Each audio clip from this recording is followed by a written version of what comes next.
ಒಂದೇ ಒಂದು ನಿಮಿಷ. ಪಾಪ ಇನ್ಸ್ಟಾಗ್ರಾಮ್ ನನಗೆ ಯಾವಾಗ್ಲೂ ಕೇಳ್ತಿದ್ರು, ಅವ್ರಿಗೊಂದು ಕಾಲಲ್ಲಿ ಮಾತಾಡ್ಬಿಡಿ.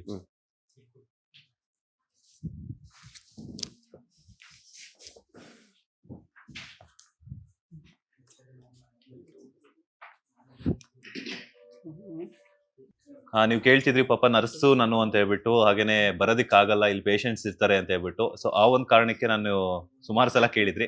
ಈಗ ಪಕ್ಕದಲ್ಲೇ ವಿಕ್ಕಿಯವ್ರು ಇದ್ದಾರೆ, ಸೊ ನಾನು ಅವ್ರಿಗೆ ಕೊಡ್ತೀನಿ. ಸೊ ಮಾತಾಡ್ಬಿಡಿ ಬೇಗ, ಆದಷ್ಟು ಬೇಗ, ಯಾಕಂತಂದ್ರೆ ಪಾಪ ಅವ್ರು ಶೂಟಿಂಗ್ ಬಿಟ್ಟು ನಿಮ್ಗೋಸ್ಕರ ಟೈಮ್ ಕೊಟ್ಟಿದ್ದಾರೆ, ಹಾಗಾಗಿ. Thank you. Hello hello, hi ನಮಸ್ತೆ. ಹಾಯ್ ನಮಸ್ತೆ, ಹೇಗಿದ್ದೀರಾ? ನಾನು ಚೆನ್ನಾಗಿದೆ, ನೀವು?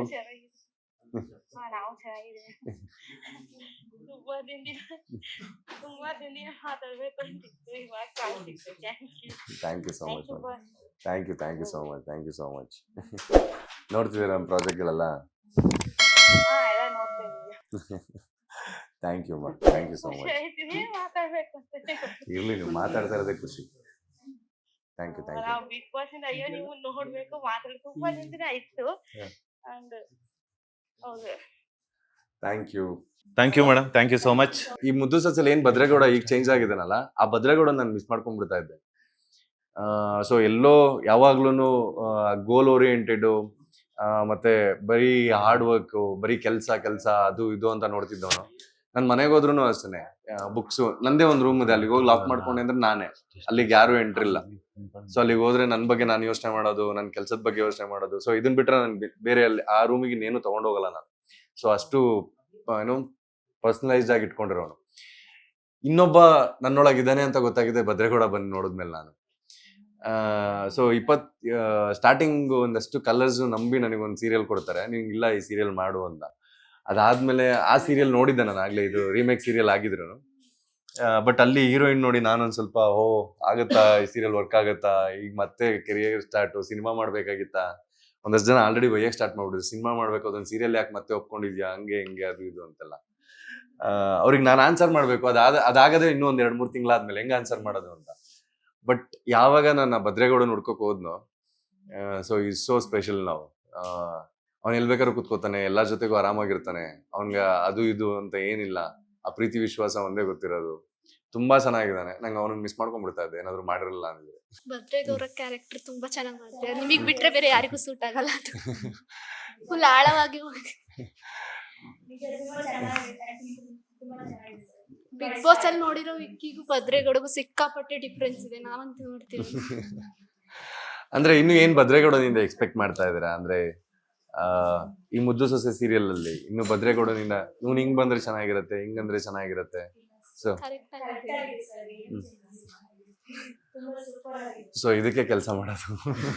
ಅಲ್ಲಿ ತುಂಬಾ ಸ್ಟ್ರಿಕ್ಟ್ ಆಗಿರೋ ಮನುಷ್ಯನ್ ನೋಡ್ತಿದ್ವಿ, ಇಲ್ಲಿ ಫುಲ್ ಫ್ರೀ ಆಗಿ ಒಂದ್ ಮಗು ಒಂದ್ ಸ್ನೇಹಿತನ ಜೊತೆ ಮಜಾ ಮಾಡೋದು ಅಲ್ಲೆಲ್ಲ ಇರ್ಲಿಲ್ಲ, ಫುಲ್ ಜವಾಬ್ದಾರಿ ಇತ್ತು. ಬಟ್ ಇಲ್ಲಿ ಜವಾಬ್ದಾರಿ ಜೊತೆ ಮಜಾನು ಮಾಡ್ತಿರಲ್ಲ ಚಿಕ್ಕ ಹುಡುಗರ ತರ, ಅದು ತುಂಬಾ ಇಷ್ಟ ಆಯ್ತು.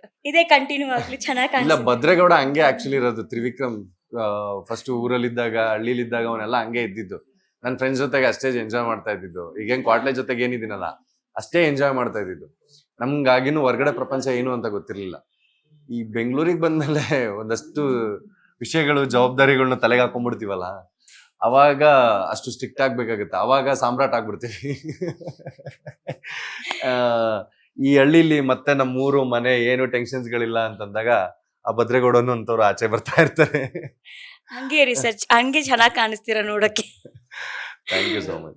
ಪ್ಲೀಸ್ ಅಂದ್ರೆ ಕ್ವಶನ್ ತರ ಫೀಲ್ ಆಗ್ಬೇಡಿ, what you really feel it. ಅಂದ್ರೆ ಪ್ಲೀಸ್ ಮೈಕ್ ತಗೊಂಡಿದ ತಕ್ಷಣ ನಂದೇನ್ ಕ್ವಶನ್ ಗೊತ್ತಾ ಅಂತ ಕೇಳ್ಕೊಂಡು ಪ್ಲೀಸ್ ನಾನೆಲ್ಲ ಮೀಟ್ ನಾನು ಯೂಶಲಿ ಅಂದ್ರೆ ನನಗೆ ಗೊತ್ತಿತ್ತು ನನ್ನ ಫ್ಯಾನ್ ನನ್ನನ್ನು ಯಾರೇ ಇಷ್ಟಪಡ್ತಾರೆ ಅಂತ ನನ್ಗೆ ಗೊತ್ತಿತ್ತು.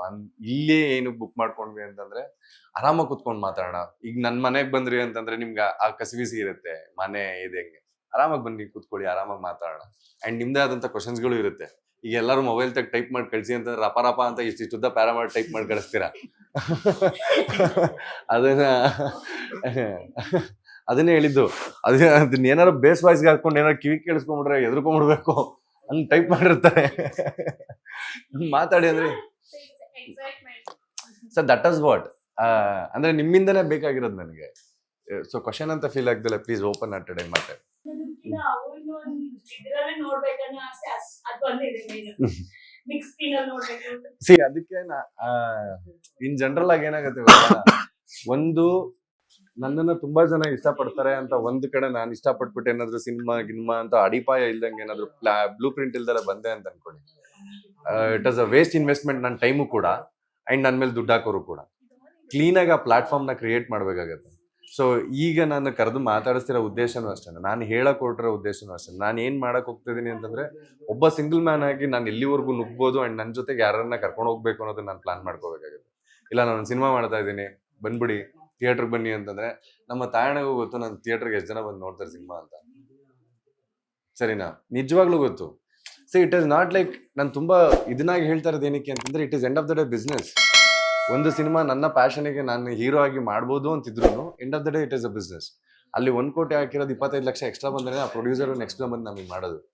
ಇವನ್ ನಿಮ್ಕಿನ ಜಾಸ್ತಿ ನನ್ನನ್ನೇ ಒಂದ್ಸತಿ ಹಂಗೆ ನೋಡ್ಬೇಕು ಅಂತ ನನಗೆ ಆಸೆ ಇದೆ. ಈಗ ಬ್ಯಾಡ್ ಮನಸ್ ಎಲ್ಲ ಮಾಡಿದಾಗ ಇವನ್ ಆ ಹೋಪಲ್ಲೇ ಮಾಡಿದ್ದು ಕೂಡ. ಈಗ ಸೂರಿ ಸರ್ ಜೊತೆ ಒಂದ್ ಕೆಲಸ ಮಾಡ್ತಾ ಇದೀವಿ, ನೆಕ್ಸ್ಟ್ ಬೇರೆದೇನಾದ್ರು ಆಗ್ಬೋದೇನೋ, ಇಲ್ಲ ಬೇರೆದೇನಾದ್ರು ನೋಡೋಣ, ಒಂದ ದೊಡ್ಡದಾಗತ್ತೆ. ಸೊ ಈಗ ನಾವು ಅನ್ಕೊಂಡಿದ್ದೆಲ್ಲ ಆಗಲ್ಲ ಅಲ್ವಾ? And again we have to restart, again we have to kick back. Trust me, ಆ ಕಿಕ್ ಬ್ಯಾಕ್ಗಳಿಗೆ ನೀವೇ ಕಾರಣ. ನಾನು ಅದನ್ನೇ ಹೇಳಿದ್ದು, ನನ್ನ ಎಷ್ಟೋ ದಿನದ ಬೆಳಗ್ಗೆ ಎದ್ದೇಳೋದಕ್ಕೆ ನೀವು ರೀಸನ್, ನನ್ನ ಬೆಳಗ್ಗೆ ಎಷ್ಟೋ ನಿದ್ದೆಗೆಟ್ಟು ಕೆಲಸ ಮಾಡೋದಕ್ಕೆ ನೀವುಗಳ ರೀಸನ್. ಟ್ರಸ್ಟ್ ಮೀ, ಅವಶ್ಯಕತೆನೇ ಇಲ್ಲ. ಒಬ್ಬ ಆರ್ಟಿಸ್ಟ್ ಏನಾದ್ರು ನನಗೆ ಅವಶ್ಯಕತೆ ಇಲ್ಲ, ತಿಂಗಳ ಸ್ಯಾಲ್ರಿಗೆ ನಾವು ಕೆಲಸ ಮಾಡಬೇಕು ಅಂತ ಏನಾದ್ರು ಕೆಲಸ ಮಾಡೋದಕ್ಕೆ ಸ್ಟಾರ್ಟ್ ಮಾಡ್ದ ಅಂತಂದ್ರೆ ಆರ್ಟಿಸ್ಟ್ ಅವತ್ತೇ ಸತ್ತೋಗ್ತಾನೆ, ಕೆಲಸನೇ ನಿಂತೋಗ್ಬಿಡುತ್ತೆ ಅವ್ನು. ಬಾ ಅಲ್ಲಿ ಏನೋ ಕೊಡ್ತಾನೆ ಓದ್ಬೋದು, ಇಲ್ಲೇನೋ ಮಾಡ್ತಾನೆ ಓದ್ಬೋದು ಅಂತ ಏನಾದ್ರು ನಿಂತ ಅಂತಂದ್ರೆ ನಮ್ಗೆ ಅಷ್ಟೇ ಕೆಲಸನೇ ಮುಗ್ದೋಯ್ತು. ನಾವು ಎವ್ರಿ ಡೇ ನಿಮ್ಮ ಹತ್ರ ಮೆಚ್ಚಿಸ್ಕೊಳ್ಳೋದಕ್ಕೆ ಕೆಲಸ ಮಾಡೋದು. ನೀವು ಒಂದ್ಸತಿ ಗೊತ್ತಿಲ್ದಲೇ ಆ ವಿಜುವಲ್ಗಳು ನೋಡಿತೀರಾ, ಗೊತ್ತಿಲ್ದೇ ಆ ಚಪ್ಪಾಳೆ ತರ್ತಾನೆ. ಅದಕ್ಕೆ ಹೇಳಿದ್ದು, ನಮ್ಮ ಫೋಟೋನೇ ನಾವು ಹಾಕ್ಬೇಕು ಅಂತಂದಾಗ ಒಂದ್ 250-300 ಸತಿ ಯೋಚನೆ ಮಾಡ್ತೀವಿ, ಈ ಫೋಟೋ ಚೆನ್ನಾಗಿಲ್ಲ, ಈ ಆಂಗಲ್ ಈ ಆಂಗಲ್. ಬಟ್ ಯಾವೊಂದೋ ಒಬ್ಬನ ಫೋಟೋ ಹಾಕಿ ನಾವು ಸೆಲೆಬ್ರೇಟ್ ಮಾಡ್ತೀವಿ, ಅವನ್ನ ಸೆಲೆಬ್ರೇಟ್ ಮಾಡಿ ಅವ್ನ್ ಗೆಲ್ಲಿ ಅಂತ ನೋಡ್ತೀವಿ ಅನ್ನೋದಾದ್ರೆ, that is what we call pure love, which is not with the blood relationship. ಅದೇನು ಇಲ್ದಲೇನೆ ಒಬ್ಬನ ಬೆಳವಣಿಗೆಗಾಗಿ ಇದ್ ಮಾಡ್ಬೇಕು ಅನ್ನೋದು. I always believe that. ಅದಕ್ಕೆ ಮಾತಾಡೋಣ ಅಂತ ಕರೆದಿತ್ತು. ಲೇಟೆಸ್ಟ್ ಹಾಗೂ ಇಂಟ್ರೆಸ್ಟಿಂಗ್ ಸುದ್ದಿಗಳಿಗಾಗಿ ಬಾಸ್ ಟಿವಿ ಕನ್ನಡ ಚಾನೆಲ್ನ ಸಬ್ಸ್ಕ್ರೈಬ್ ಮಾಡಿ, ಹಾಗೆಯೇ ಬೆಲ್ ಐಕಾನ್ ಪ್ರೆಸ್ ಮಾಡಿ. ಇದರ ಜೊತೆಗೆ ಫೇಸ್ಬುಕ್, ಇನ್ಸ್ಟಾಗ್ರಾಮ್, ಎಕ್ಸ್ ನಲ್ಲೂ ಮಿಸ್ ಮಾಡದೆ ಫಾಲೋ ಮಾಡಿ.